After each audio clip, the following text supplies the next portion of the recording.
Welcome to DMVPN. In this particular video, we're going to talk about the idea and concepts of Dynamic Multipoint Virtual Private Network, or DMVPN. Now, DMVPN has been around for a while, quite some time actually, and it's only as of recently has it really become come to the forefront for most engineers. When I first heard about DMVPN was right about the time that the CCIE version 5 lab exam was being refreshed. And this is probably about a year and a half ago. And I heard about it, and I was like, what is DMVPN?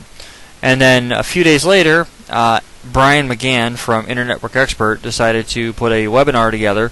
They call it a V-seminar, but webinar, V-seminar, same difference. Together on DMVPN and put a lab together on it. So I was like, cool. So I watched the video. It was about an hour and a half of him going over on different things, and I asked a couple questions on different things because, you know, at the time I was working for a company that had locations both locally here in the U.S. and abroad in the UK and India, China, you know, Australia, stuff like that. So my understanding of DMVPN was very, very, very little at first. To me, I was like, okay, I knew about IPsec, I knew about GRE over IPsec because I had set those up. I did not know about DMVPN, and I was like, well, how does this thing work? You know, because this was a replacement for Frame Relay.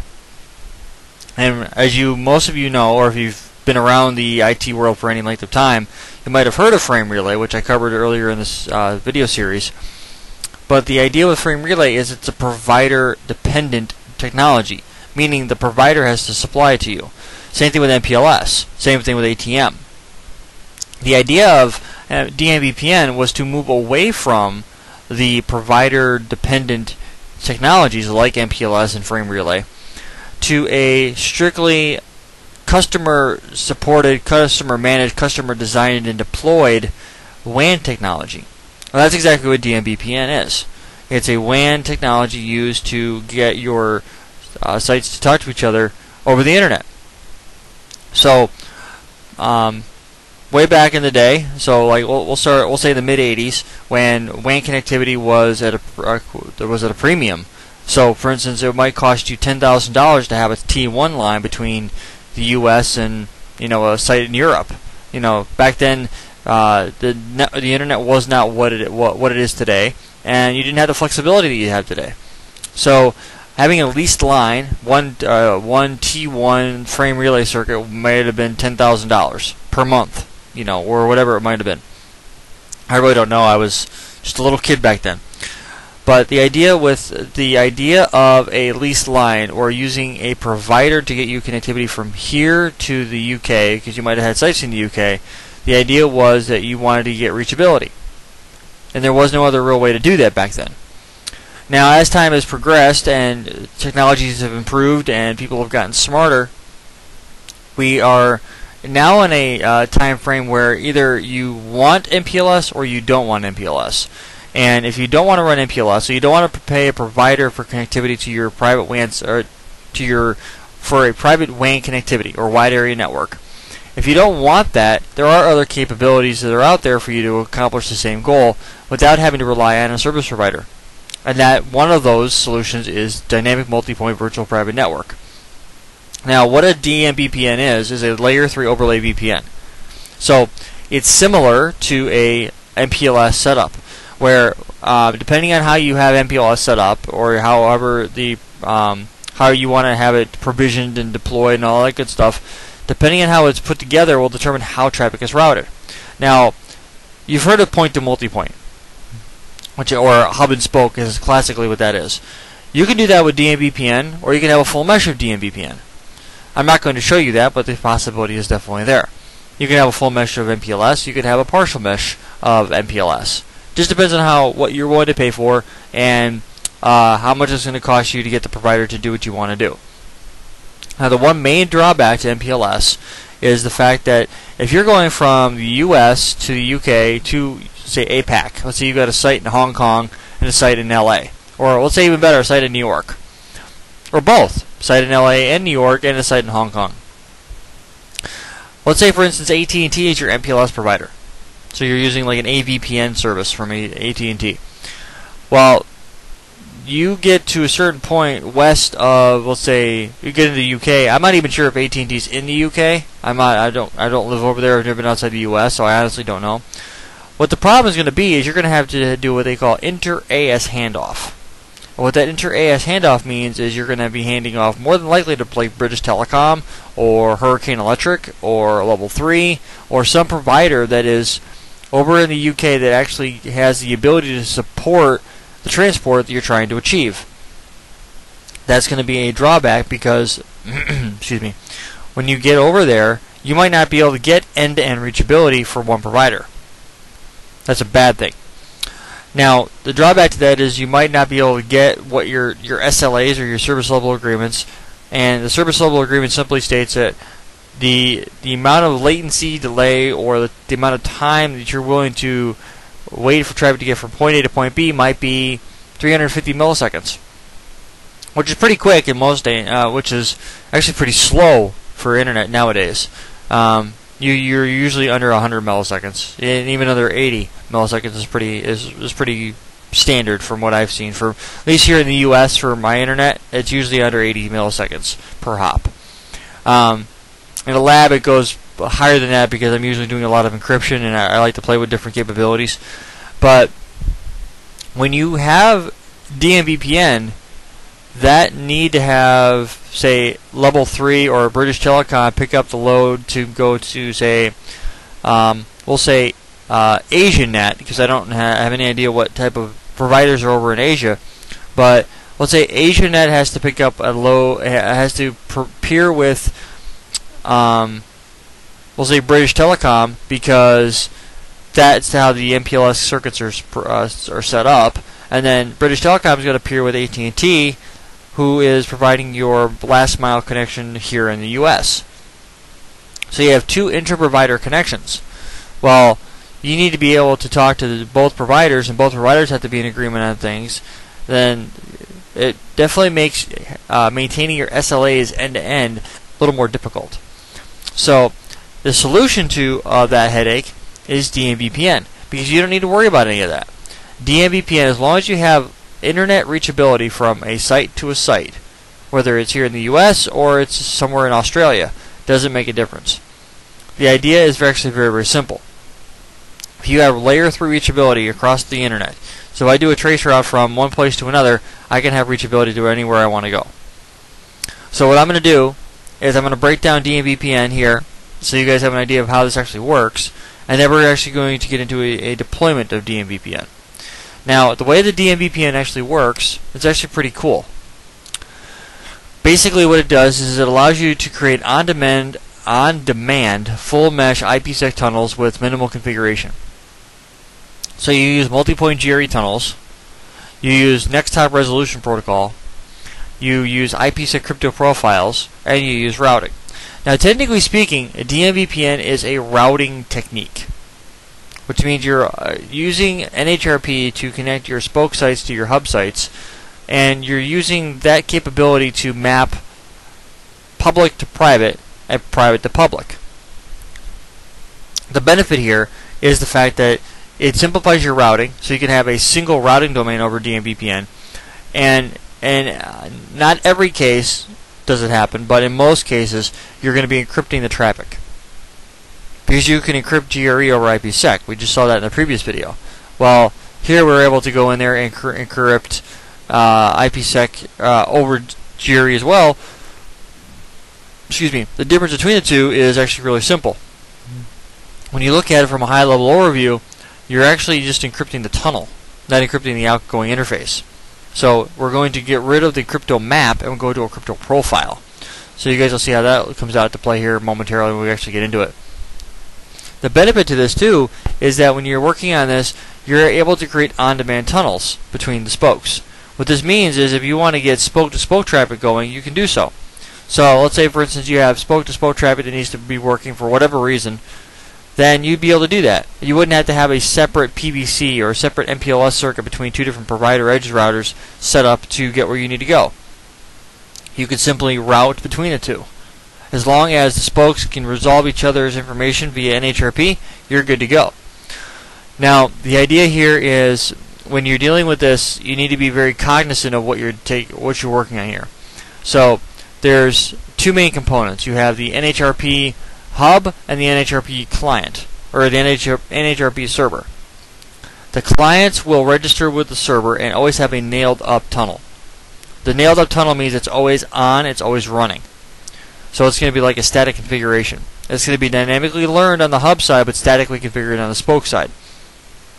When a spoke wants to talk to another spoke, he has to resolve that information from the hub to go down to the spoke. Now, depending on how you want your traffic to route, will determine which phase of DMVPN you're going to work with. If you want phase 2 if you want traffic to go through the hub all the time, regardless of what's going on, that's going to be phase 1. Phase 1 means that spoke-to-spoke traffic goes through the hub for everything. So you might have some sort of security policy in place if you're a finance company to where you're doing some sort of antivirus filtering, or maybe you're deploying your internet over DMVPN, whatever the case might be. You have that. Now with phase 2, your configuration goes to the hub for the first setup, and then it goes spoke to spoke, and then after a certain period of time the spoke to spoke tunnels are torn down, and then you go back from spoke to hub. That is phase 2. But it gives you the ability to form an on-demand tunnel between your spokes, but you still have to go through the hub to do so. Phase 3 is a little bit faster and a little easier on the configuration. It's a little bit better because what you actually do is you set up two commands. On the hub, you use the IP NHRP redirect command, and on the spoke, you use the IP NHRP shortcut command. What this basically means is when you have this set up, you're going to, on the spoke side, you're going to send an NHRP resolution packet, a registration packet saying, I would like to talk to this other spoke. I don't know how to get there, so Mr. Hub, I need you to resolve that information for me. So that what ends up happening is the hub goes out, finds the information, and sends a resolution packet back to the spoke. The originating spoke gets that information in and is able to make some changes on his side and be able to forward the traffic down. So this way here, the traffic automatically starts out phase 3, which means it goes directly spoke to spoke. There is no interaction to go through the hub first, and then all subsequent connections are going spoke to spoke. It's spoke to spoke out of the gate. Now, I'm not going to be showing you how that works. I'm just giving you an idea of how the different capabilities work as we go along here. So that's our configuration for DMVPN. So what I'm going to do now is I'm going to minimize this, and what we're going to do, what I do. Sorry, that's what I wanted. So actually, let me bring this back up, and that wasn't supposed to. Oh, sorry. Let me minimize a bit here for you and get this situated. My recording software that I use to screen record, it will. I accidentally rebooted my computer because of Windows updates, and what ends up happening is when I go in there and do that, it actually reverts my configuration to not play the video out of the gate. Because once I stop recording and I save it with the name and whatnot, it automatically plays the video for me.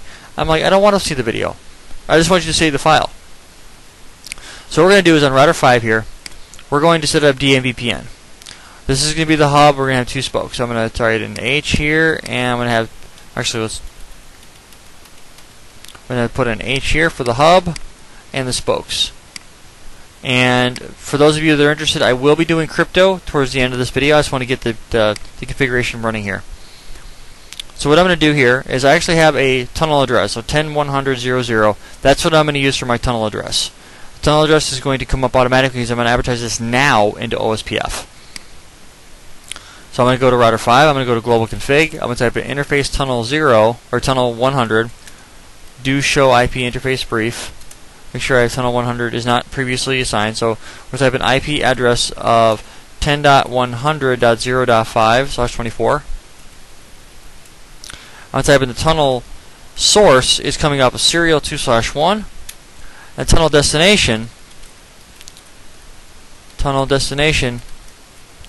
is going to be dynamic. That's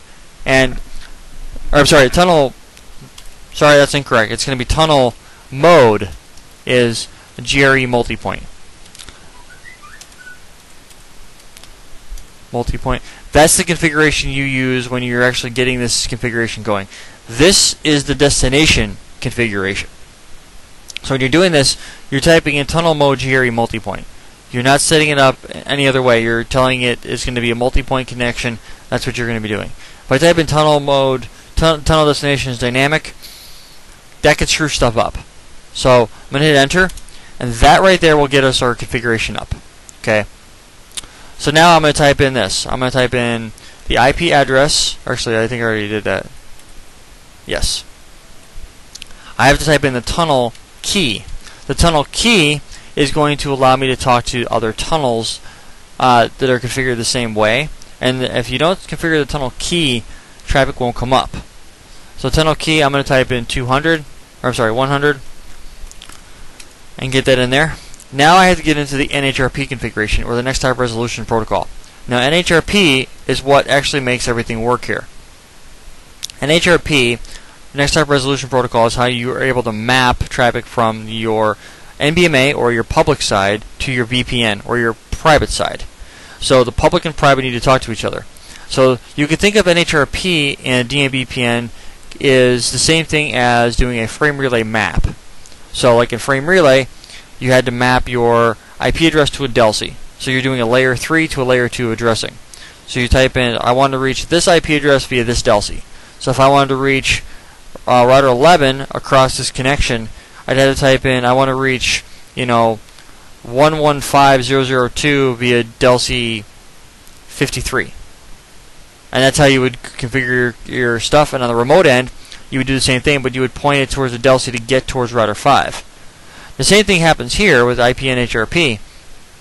You're saying, I want to map this address to this address. So I'm going to type in IP NHRP. I'm going to say map. And in order for us to do a dynamic peering, so in order for the dynamic part of DMVPN to actually apply, we have to use the map multicast dynamic.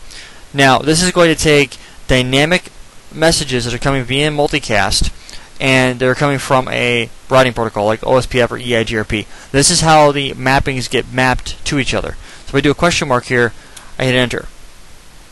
Now I have to also type in here the IP NHRP authentication. Now the authentication is optional, but I usually do it. I'm going to give it the word. I'm going to just type in 100. So it could be a alpha or numeric or an alphanumeric character. Doesn't really make much of a difference. I believe you can even put in special characters, I believe. So we have that. I'm going to type in IP NHRP ? And then I have the network ID. The network ID in this case, this is going to identify if you have multiple DMVPN tunnels. You're going to map a tunnel to a network ID, and this is going to help keep everything separate and make sure everything is working correctly. So this is actually locally significant to the router. It doesn't actually go across in NHRP updates, but I like to put it in here anyway. And then if I type in do show run interface tunnel 100, this is my configuration so far for my setup. That's literally all you have to type in. So at this point in time, I'm in good shape for getting everything else configured. I don't have to worry about anything else. I got my network ID in place. Everything else looks good. So now, the hub configuration is actually the least amount of configuration. It's the spoke setup that's kind of the pain in the butt. So I'm going to go over to router 11. I'm going to type in config t. I'm going to type in, actually let me go over to router 5 again. Type in IP OSPF 5 area 100. And I'm going to go to do show run interface serial 2/1. I'm going to type in no GRE IPsec. So interface serial 2/1. I'm going to pull this out because I don't want to have any issues as I'm going along here. Just so you guys are aware, I'm pulling off the GRE over IPsec configuration, and that'll turn ISACamp off. Going back over to router 11. I'm going to type in the same thing here. So interface serial 2/0. No, and there we go. That's all we have to worry about there. So now I'm going to go to interface tunnel 100. The tunnel source is going to be serial 2/0. Now the source is going to have to you have to make sure this is something that the remote side is going to have reachability to. And pretty much all the time I always point it to the public facing interface, because I'm going to know I'm going to at least have reachability to that. And I'm going to start doing my mappings from there. The tunnel mode is going to be GRE multipoint. The IP address is going to be 10.100.0.11/24. Okay, and now I type in the tunnel key is going to be 100. Type in IP NHRP, and this is where it gets a little more complicated because you need to make sure the spoke configuration is going to be set up correctly. So we're going to type in map question mark, and this IP address of destination, we're going to say map, and this is going to be the VPN side or the private IP. So this would be 10.100.0.5. And we're going to do a question mark, and this NBMA address, this is going to be our public IP side. So we're going to be saying 155.0.0.2. So what you're saying, in order to reach this address right here, you need to map it to this guy right here. So that's going to be our configuration there. Okay. Now this is not the multicast setup. I'm going to set up the multicast right now. I'm going to say map multicast, and I want you to send the multicast to this address. Right? So I'm going to send it to the public IP, and on the other side I have it set up to map multicast dynamic, and the public IP address is listening for that. I'm going to hit that in there, so that'll get our configuration going there. I have to type in IP NHRP, and actually let me type in do show run interface serial 2/0. Let me type in IP OSPF 11 area 100, and I believe that's what I typed in on Route 5. Yes, I did. So the idea here is, as long as my DMVPN configuration is correct, my OSPF adjacency should come right up. I'll type in IP NHRP. Let's actually do a do show run interface serial, or I'm sorry, tunnel 100.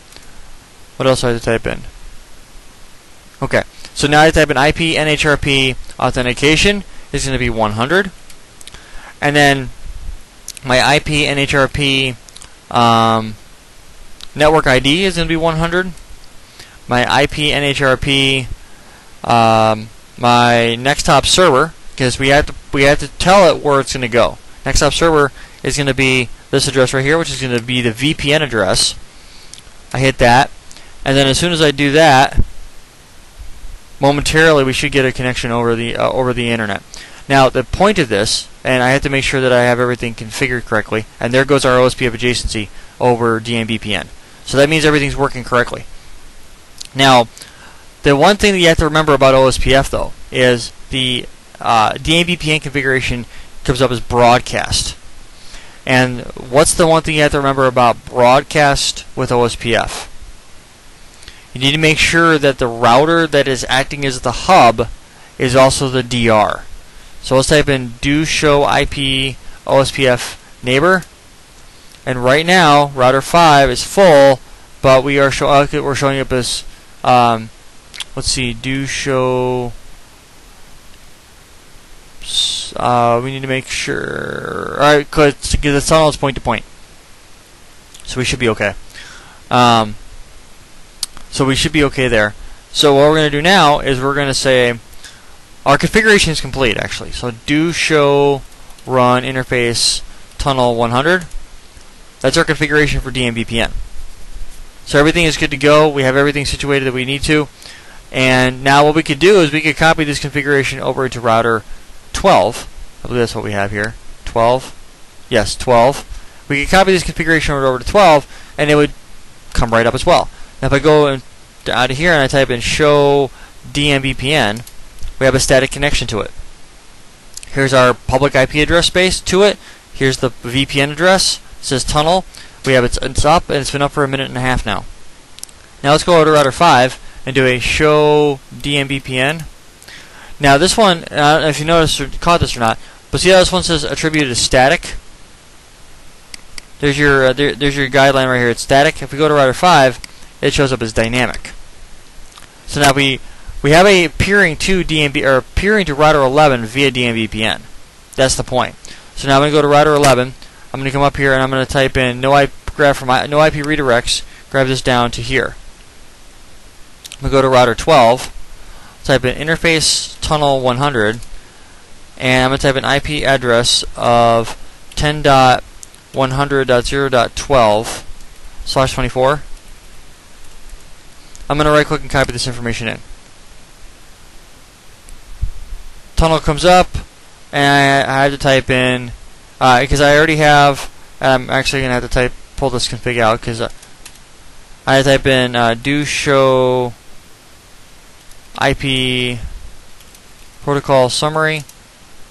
Okay, we were 11, so that's fine. So that should get us up and running here. So give it just a moment for it to appear. Then we go to router 5.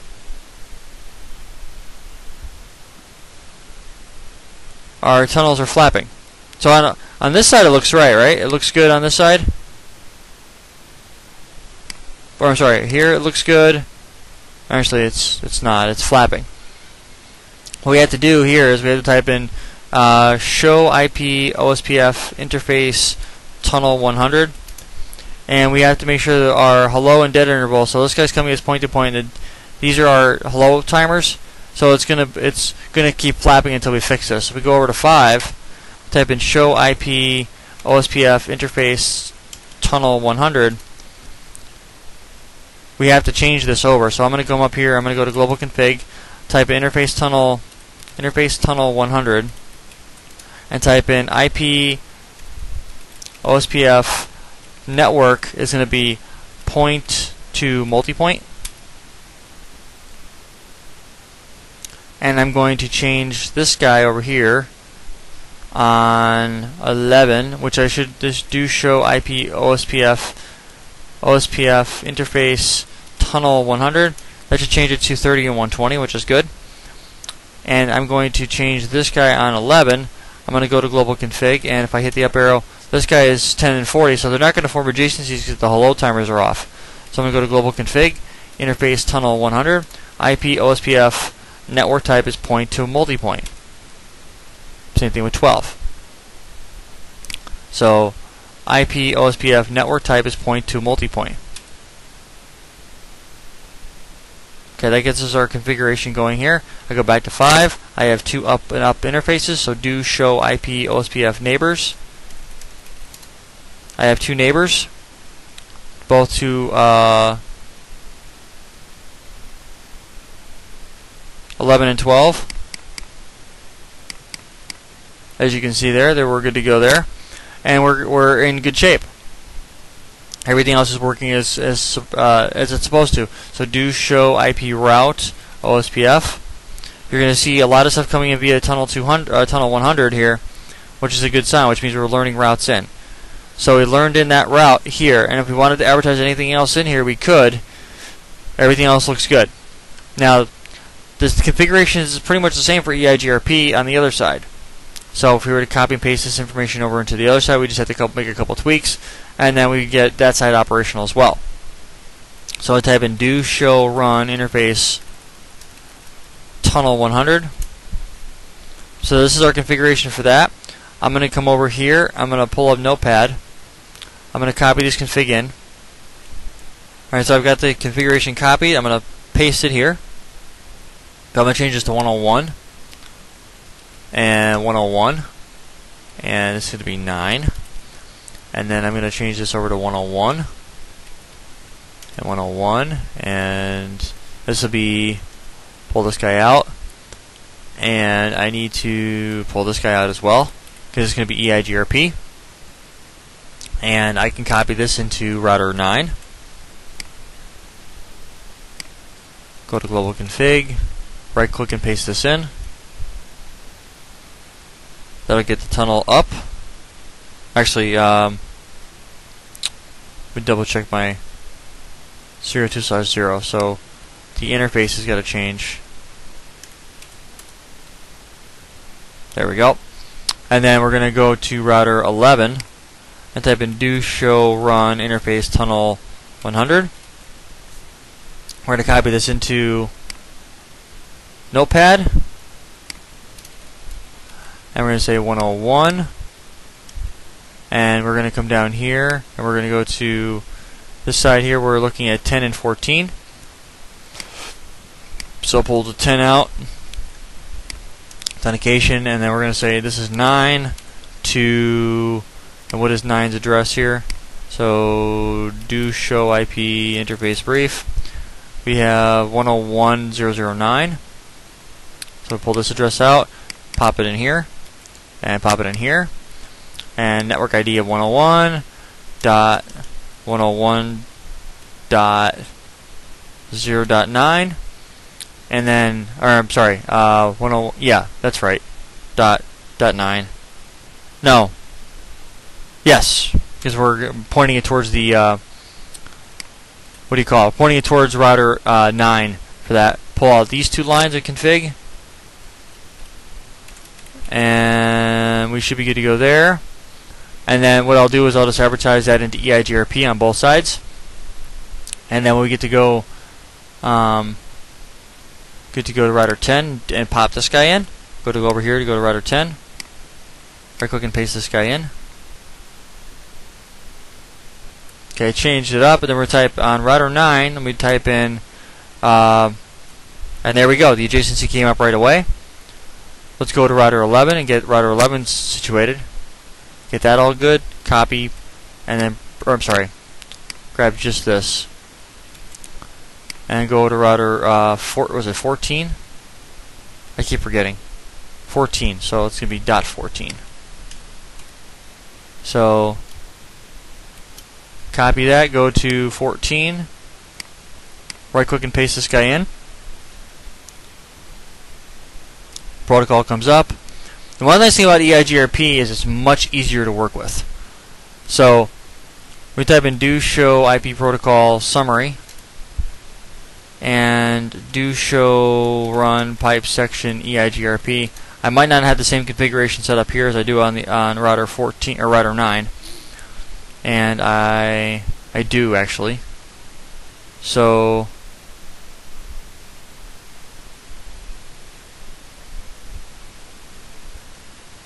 let's go to 9, and so we have the. Okay, so here's our problem though. We have the peering. This is the hub, and if you run into this situation where your hub sees the adjacency but the spokes do not, so like right now, 10 and 14 don't see that. So we have some sort of issue here. So what I have to do now is I have to do a show IP route. Make sure I have a route to 101. And I have a route to it. But not via BGP. It's directly connected. So if I ping 101.0.0.9, I can ping it. That's a good sign. So now I have to figure out why I can't get connectivity over here. So let's make sure we got everything situated.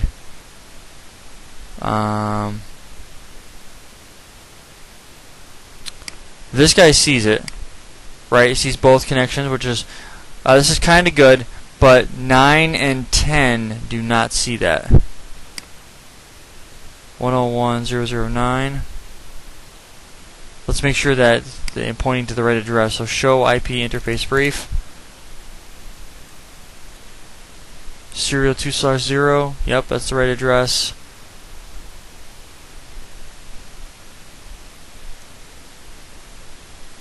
Let's see here. Oh, here's our problem.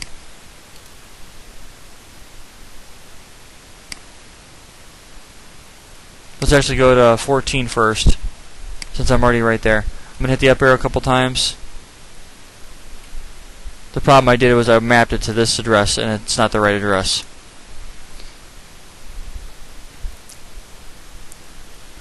And then, same thing on 10.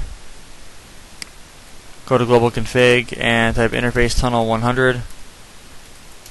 And I'm going to type this guy right here.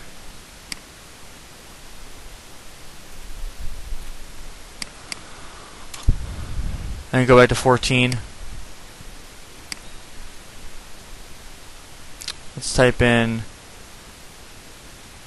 Okay, so there's the adjacency. And if you don't see this come up on this side, so this is the spoke. If you don't see the spoke adjacency come up, then you don't have something configured right. And so I knew that as soon as I saw that. Usually I screw something up inside of the Nexthop server. I don't specify that. I had the Nexthop server right. It was just a mapping of the NHRP, or I should say the NBMA to the VPN was incorrect.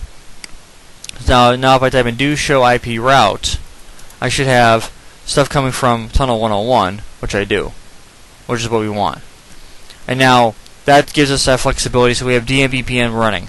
And that's pretty much all there really is to it. You have to understand how this stuff works. That's pretty much basically how it gets broken down. So just a quick recap of the config. We have the tunnel number, which is arbitrary. That could be any number you want it to be. The address is just going to be whatever subnet you want to run over the tunnel. No IP redirects. Well, that's just basically make sure that it's not going to redirect you somewhere else. And then authentication is optional. You don't have to put that in there. The map multicast dynamic. If you don't put this in here, you won't be able to form a dynamic neighbor relationship over the peering.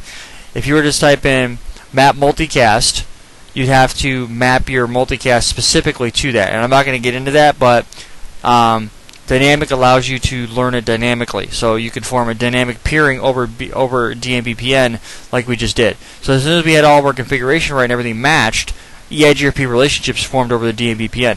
If you don't put the dynamic keyword in there, that's not going to happen. You have to manually specify that. And then I believe you have to use the neighbor command to do that. It's going to be like it's going to be like frame relay without the broadcast keyword at the end of your map statement. And then the network ID is locally significant to make sure you keep the right tunnel with the right NHRP config. The tunnel key is specified. It's just like having it's like a handshake, if you will. And then multi-point GRE, so we can form on-demand tunnels. Now on router 9, one thing I didn't do here, we still have a flapping with 10. 10's still not correct. So let's do show run pipe section, or I'm sorry, do show run interface tunnel 100 or 101. Okay, that's the problem. Interface tunnel 101. No this. And I'll go back to the beginning of the line, pull this in, and then I will come in here at 101. So that should fix that. So we should get a mapping dynamically over real quick here once that gets situated. I thought I had fixed that, but I guess I had missed it. So that should form momentarily, like it did on 14 here. That formed pretty quick actually once we got it situated. Right to 10. So do show run interface tunnel 100. I'm sorry, tunnel 101.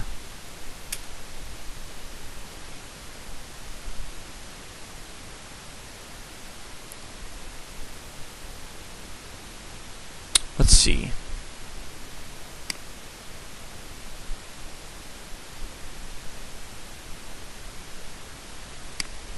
There, wait, now it's starting to flap again. Why is it flapping? So I have a small problem with that, and I have to figure out why we have an issue.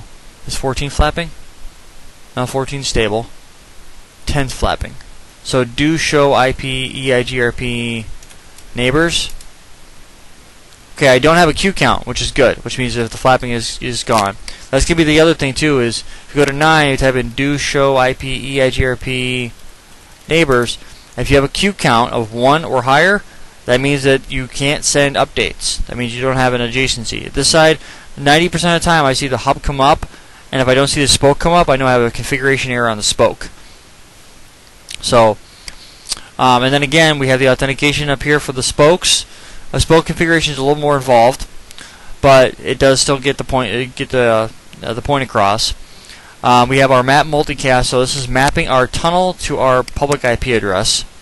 We're allowing multicast traffic to come across so we can form a dynamic neighbor over DMVPN. The network ID, remember, is locally significant. The Nexthop server, this is who's supposed to listen for the NHRP requests to come in, so you can register with the spoke, or I'm sorry, register with the hub. And then everything else kind of falls into place. Now what I'm going to do real quick here is on this side, this gives me a lot of flexibility, is I can create a single phase 1 and phase 2 crypto configuration for IPsec, and then once it's in place I can just copy and paste it into the spokes. So the way to do that, we're going to type in crypto IPsec policy 10. Let's say the encryption is going to be AES. The hashing is going to be SHA-256.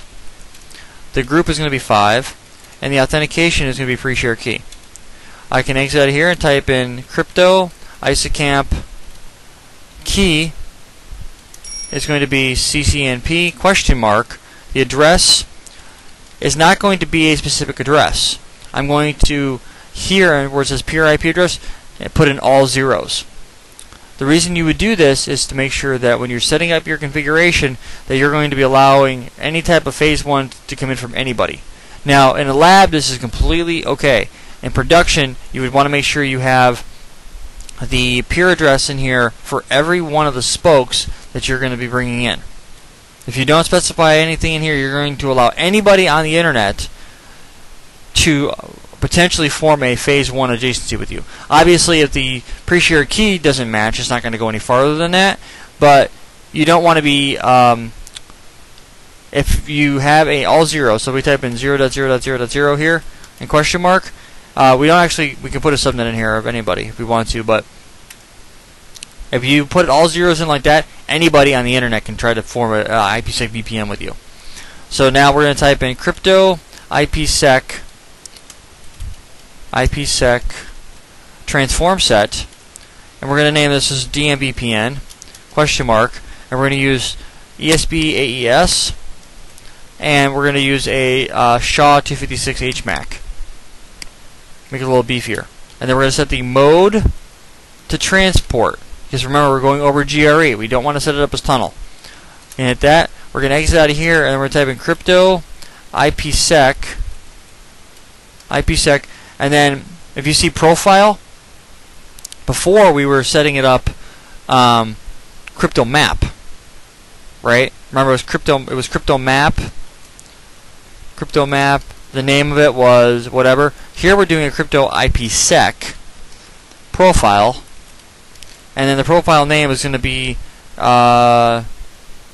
DMVPN for EIGRP, question mark, hit enter. And now what we're going to do is we're going to set our transform set, and our transform set is DMVPN,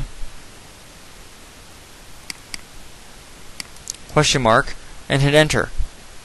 Okay, now if we type in do show run pipe section crypto, you'll see when we get this configuration bulk together that this is all we have to type in. So we're getting rid of the proxy ACL, we're getting rid of the crypto map, we don't have to apply the crypto map anywhere. The reason why we don't have to worry about this is because the tunnel address has an IP address. So that eliminates that level of complexity of creating a GRE over IPsec, and we only have to do this one time. We don't have to apply the crypto map outbound. So what we're going to do here is we're going to type in interface tunnel 100. We're typing tunnel question mark. Why did the tunnel go down?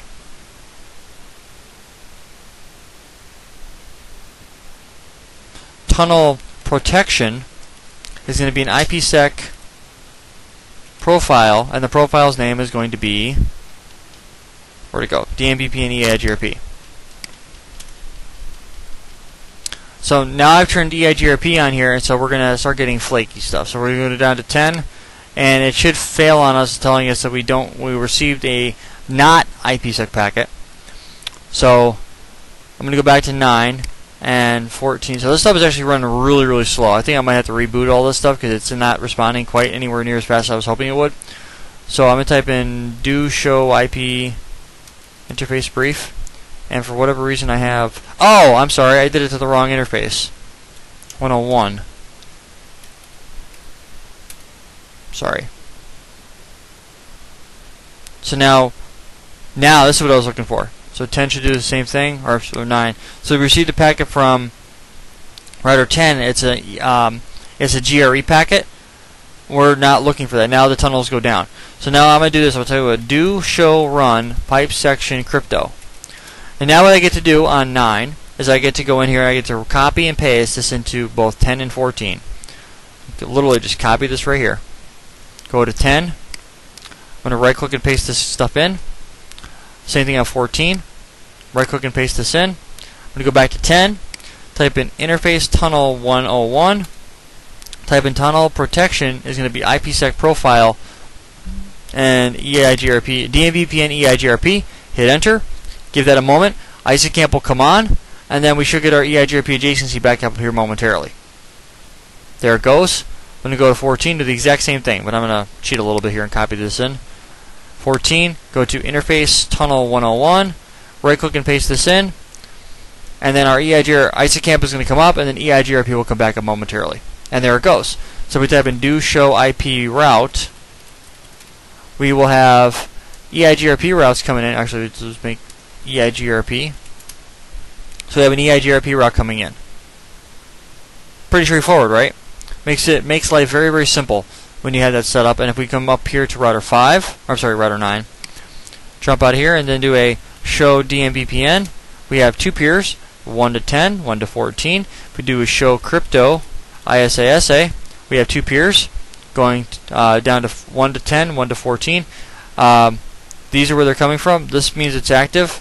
QM idle is a good thing. It means everything's working correctly. And then if we go to show crypto session, we have two peers. We have one going down to we have one going to 10, one going to